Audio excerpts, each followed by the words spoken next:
আসসালামু আলাইকুম। আমি কে এম তাজিদ হাসান। পড়াশোনা করছি শেখ রেনা টেক্সটাইল ইঞ্জিনিয়ারিং কলেজ গোপালগঞ্জে, লেভেল 1 টার্ম 1 অ্যাপারেল ইঞ্জিনিয়ারিং বিভাগে। আজকের আমার আলোচনার বিষয় হচ্ছে which specific area of textile and apparel industry I want to change. তো এই বিষয়ে সর্বপ্রথম আমি বলতে চাই ইকো ফ্রেন্ডলি ও সাস্টেনেবিলিটি নিয়ে। সাধারণত টেক্সটাইলে আমরা যে রং করি বা কাপড় ওয়াশ করি, সেক্ষেত্রে আমাদের প্রচুর পরিমাণে পানির প্রয়োজন পড়ে। তো আমরা যদি ন্যানো বাবল টেকনোলজি ব্যবহার করি, সেক্ষেত্রে পানি ও রাসায়নিকের ব্যবহার কমাতে পারি।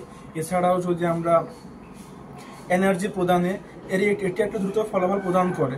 এছাড়া অতিরিক্ত বিদ্যুৎ অপচয় রোধ করতে পারি। সেক্ষেত্রে আমরা আমাদের দেশে অতিরিক্ত কয়লা খনি স্থাপন করতে পারি। এক্ষেত্রে আমরা নিজ উদ্যোগে বিদ্যুৎ উৎপাদন করতে পারবো।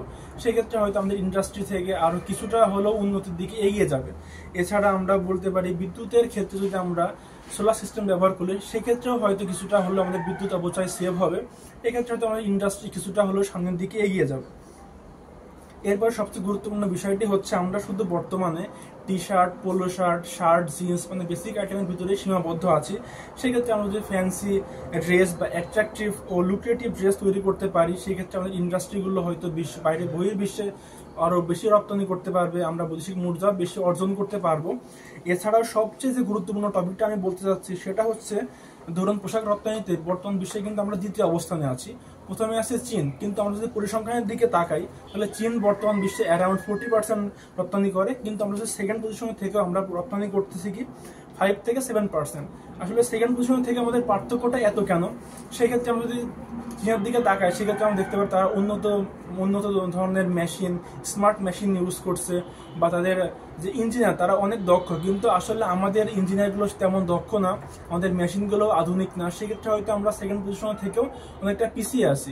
সেক্ষেত্রে আমরা যদি আধুনিক মেশিন আনতে পারি বা ইঞ্জিনিয়ারগুলোকে দক্ষভাবে আমরা তাদেরকে রূপান্তর করতে পারি, সেক্ষেত্রে হয়তো আমাদের ইন্ডাস্ট্রিওগুলো আরও সামনের দিকে এগিয়ে যেতে পারে যদি আমরা এই চেঞ্জগুলো করতে পারি।